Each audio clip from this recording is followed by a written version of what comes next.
the MPRDA Amendment Bill. It is not only regulatory certainty that is of concern in relation to the bill, it raises three fundamental issues. The ability of the bill to enhance regulatory certainty remains a ghost, and if I may say, quite a scary one on top of that. What are the consequences of all of this?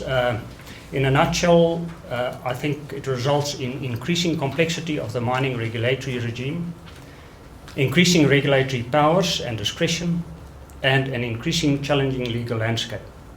A legal landscape in which proper and strategic legal advice remains of prime importance. On the back of Marnus's concern about ghosts of certainty under the MPRDA bill, we moved to another key piece of legislation in the mining environment, the MHSA. And those of you who are looking for certainty, well, there is some here. It's consistent uncertainty. Those of you who deal with enforcement of this act regularly, however, will have seen that there's been a definite move away in the regulators' approach from their heavy-handed use of Section 54s and admin fines. We went through a really hairy period where 54s were used frequently and mines didn't ever really seem to be able to get into an operating rhythm.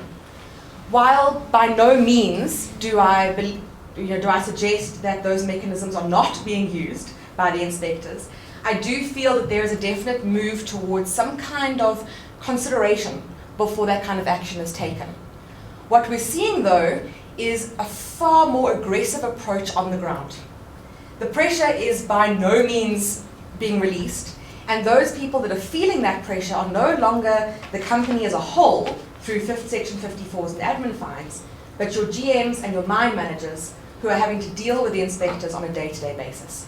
One of the biggest dampeners on any senior mine team is this apparent reverse onus in an inquiry. It's the only forum in which you go in guilty and have to prove your innocence.